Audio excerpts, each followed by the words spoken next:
ASMR, Gray, and today we will be ranking the best James Bonds from best to worst. And of course, it's just my opinion.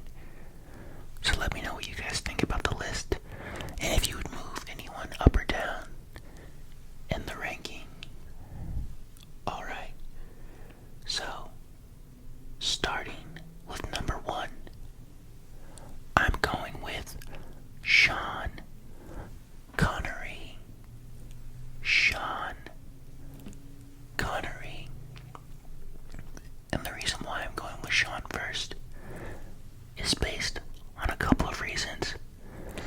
And the first being that he essentially defined the character.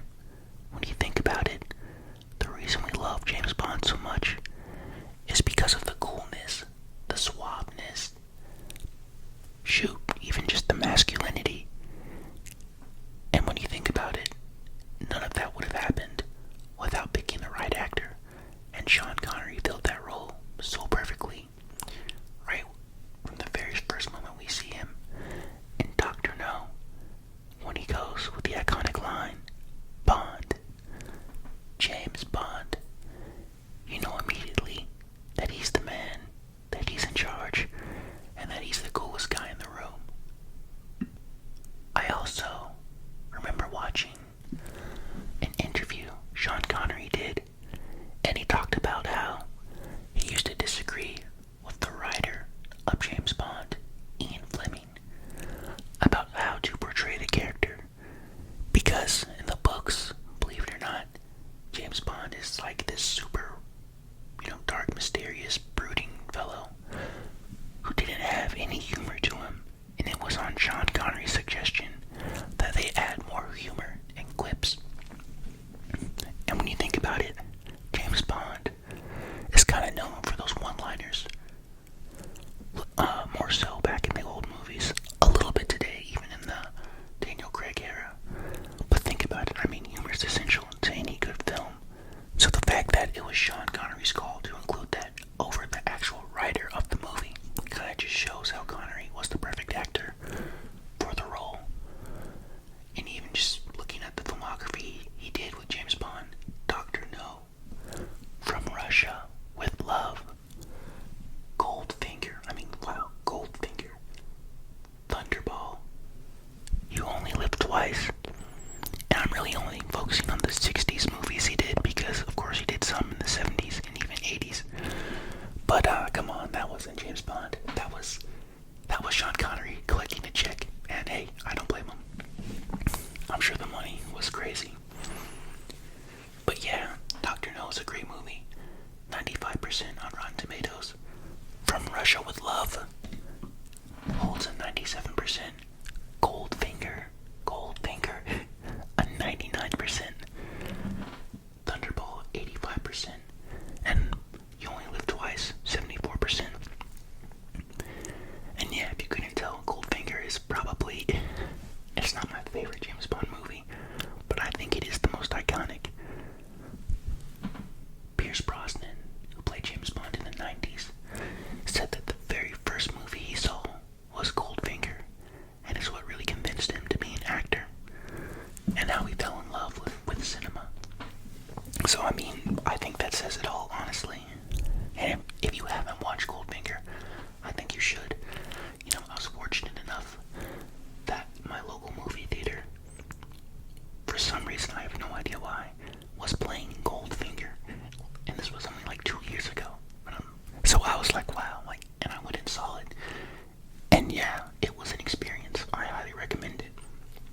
I'm sure for some anniversary, they'll show it again, so I recommend it. Alright. My second favorite James Bond, and I think it's number 2, firmly number 2,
watch Casino Royale first.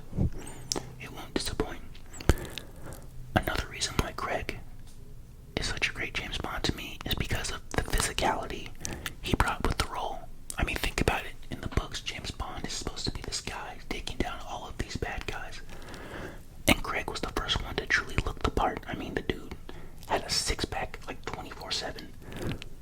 So it's kind of cool how he, no pun intended, embodied the character in that sense. More so than any actor that came before him. And also, Craig embodied the dark, brooding personality of James Bond that we find in the books. So it's cool that he sort of stuck more to the books, because it's interesting seeing that perspective, even though I think Connery did a better job of establishing James Bond as the cool, suave guy that we know him to be. It's cool to see an actor represent the character the way the author wanted him to be, to such a great extent. Because you watch any Craig movie in the series, you know, like, this guy's kind of a loner, so well done to him on that aspect of sticking true to the character. At third, and it's crazy that he's so low on this list to me, but I mean, there's just been so many great actors who have played James Bond, so it had to be done. But it's Pierce Brosnan. Pierce Brosnan. And for me, Pierce looks like James Bond to me. Like, when I personally picture James Bond in my head, the first image I think of is Pierce Brosnan. And it's hard not to think that. I think he has, like, the perfect hair. He's got the accent. Like, the dude's beautiful, straight up. Like, so it kind of works out that way, I think. And he has the suaveness even to a higher degree than Connery, I think. So I'd say, yeah, just because I think he looks the most like James Bond, at least in my mind, I would put him up there. Tall, dark, and handsome, all that stuff. And objectively, I think what cuts against Brosnan as being higher up on the list is the fact that he did have a bad James Bond movie, objectively speaking. Die Another Day holds up 56% on Rotten Tomatoes, which for a Bond film isn't that good. And I mean, like, the storyline and plot, even though we can't necessarily hold that against Brosnan, but I think when we have to separate these actors playing the character from each other, you have to take this kind of stuff into account. And the fact that he, like, on record has a bad James Bond film sort of has to demote him on the list, in my opinion. Now, I think what helps Brosnan's case is the fact that GoldenEye, again, kind of like Casino Royale, is just a standalone movie. Even if someone wasn't interested in Bond, I feel like they could get behind GoldenEye. Another thing that helps Brosnan's case is the fact that, and this is completely arguable, and I don't even know if I fully believe it when I say it, but the soundtrack throughout the entire series, even in Die Another Day with Madonna's song, like, was fantastic. Tina Turner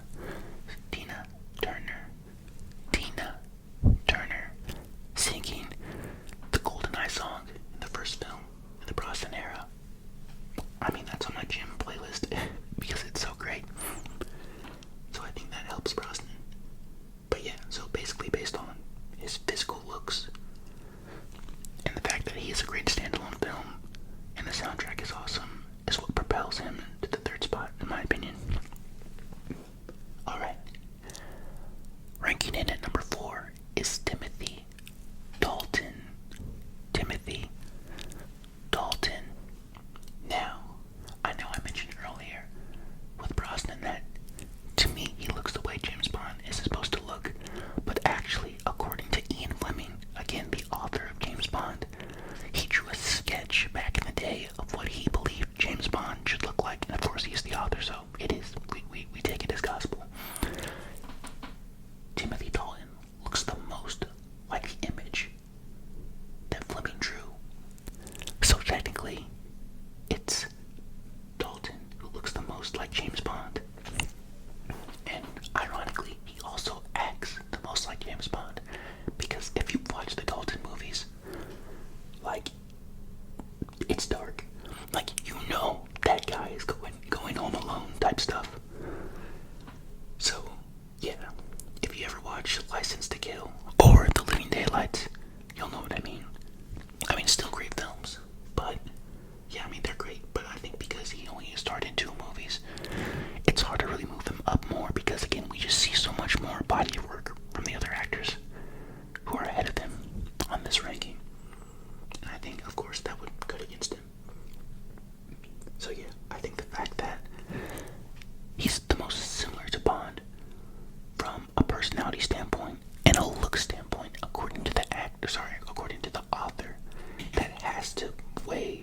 means something, so he's number 4 for me. Number 5 is Roger Moore. Roger Moore. And of course, Roger has the most films out of any James Bond star, I believe. And I think the reason why I'm sort of a little bit, turned off by the Roger Moore films is because they're a little too comic booky, Austin Powery. And to me, that's not what the character of James Bond is. The James Bond movies are supposed to be, again, suave, elegant, beautifully made, and it's not supposed to be cheesy. At least not to a super high degree. Of course, we'll always have the famous line of Bond, James Bond, and that's arguably cheesy. But I feel like it's such a part of the character and such a part of the culture and something that fans expect in every film. You can get away with it. But with Roger Moore, it's like, yeah. Again, I think he does a great job. And to be candid, I've watched I think 3 of the many films he starred in. But I like them, but it almost feels like I'm watching a different movie or I don't feel like I'm watching a James Bond movie, straight up. I think I'm watching Roger Moore starring as, the generic action star hero. So that's why he would be number 5 for me. And at number 6, we have to go with George Lazenby. George Lazenby. And the reason why George, for me, is at the bottom of the list is the fact that he only starred in 1 James Bond film. And the fact that, believe it or not, it was his first acting credit. I mean, what a way to break into Hollywood, right?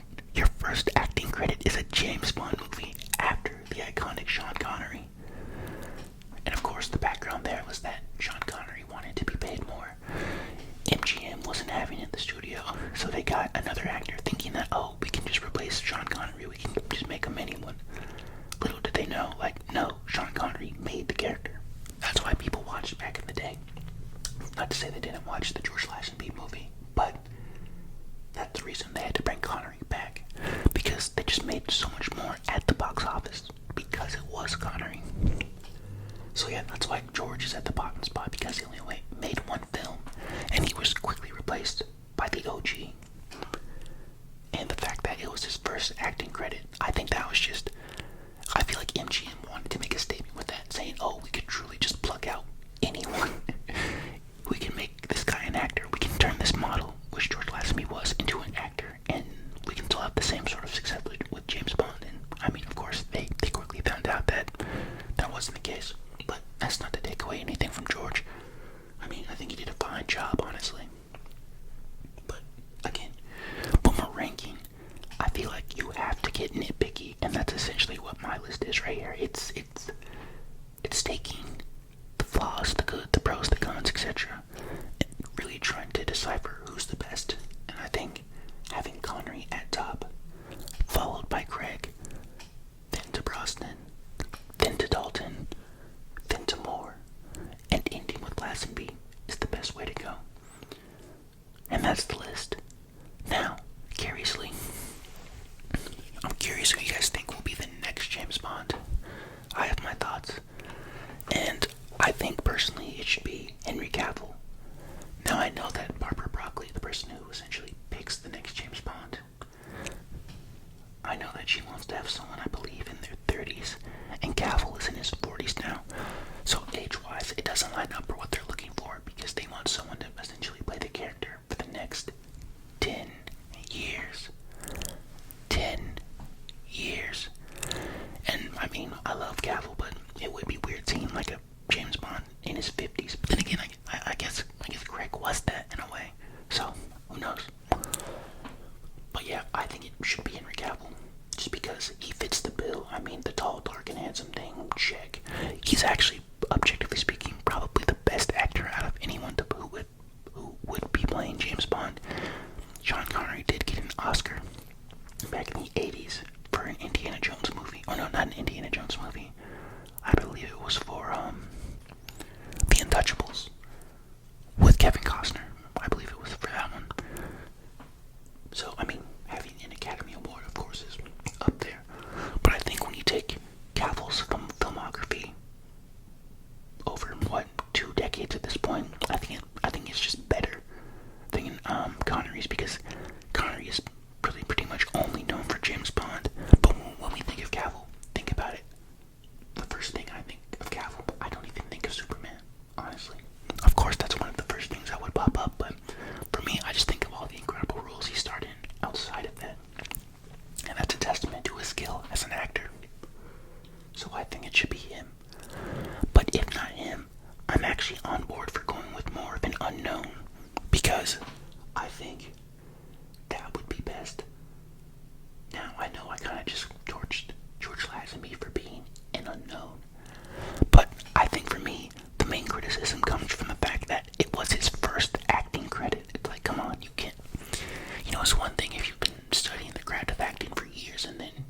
other parts, and then you get offered the role to play James Bond. Okay, that makes sense. And that's what I'd advocate for the next James Bond if it's not Cavill. But again, to have your first acting credit be James Bond is a little ridiculous in my opinion. So yeah, I'm also thinking about taking that, or I'm also advocating for taking that sort of unknown actor approach if it's not Cavill. Ironically, based on the new Superman that we have, I forget his name, but the guy who's playing Superman now, he's relatively unknown, so I think it's cool that they're going that route. Because, of course, with every actor, you do have some bias or preconceived notion. There's very few actors where you don't associate them with a certain style. And, I mean, for me, again, I'm just, like, really glazing Cavill right now, but yeah, I think he's one of them. I think he's like a Leonardo DiCaprio or a Brad Pitt in the sense that they can truly shape-shift between roles. And I just believe the character that they're portraying because they're that good of an actor. Now, don't get me wrong, I don't think Cavill is necessarily at the exact level of a Pitt or a DiCaprio, but you get the idea. He's someone that can sort of assimilate into the role very well. So, if it is that unknown actor, I mean, best of luck. I'm incredibly excited for the franchise moving forward. I think Craig ushered James Bond into the 21st century very well, and I think the franchise is ripe and ready for a new James Bond. I'm excited to see the storylines they can explore, and I'd even be open to them sort of redoing some of the Craig Bond movies, because again, I just think the book of Casino Royale is so well made that I think I think it would look great on screen. So that should be interesting. Now, of course, Craig brought the dark and mysteriousness back to James Bond. So who knows if they'll go for that again? Because typically, there's always like an exchange or like a flip-flop where, okay, Connery was the fun-loving guy. Oh, sorry, Connery. I take that back. Sorry, Connery was more the suave, a little bit more dark. And then Roger Moore was the happy-go-lucky Austin Powery guy. And then we replace him with Timothy Dalton, who is like the epitome of dark and brooding. So, I mean, dude's basically Batman. So, yeah. And then you replace it with Brosnan, who's a little bit more lighthearted, not necessarily dark. And then we get to Craig in the 2000s, who brought the character back to that whole darkness stuff. So I'm assuming the character would have to be light. And of course, I mean light in the sense of like, he's just more happy-go-lucky, more MCU, less DC, if that makes sense. More Marvel Cinematic Universe, and less DC Comics. But yeah, I'm looking forward to it, and I'm excited to see who they pick. Of course, it will be years until the next James Bond movie, but hey, that's how it goes sometimes, and I honestly think the anticipation works well as fans, because I mean, you would hate to see them just churn out movies, because then it gets all, I feel like it almost dilutes the product. The anticipation, the waiting is what helps. Sad to say as a fan, but we all know it's true, let's be honest. So, alright guys, there's the list. There's some commentary on who I think should be the next James Bond, Henry Cavill. But if not Henry Cavill, an unknown actor with real acting experience. And that'd be cool. But honestly, let me know what you guys think. Let me know how you would rank these actors. And let me know who you want to see be the next James Bond. And just because I really want to end the video just doing a little iconic line, so here we go. What's your name? Bond. James Bond.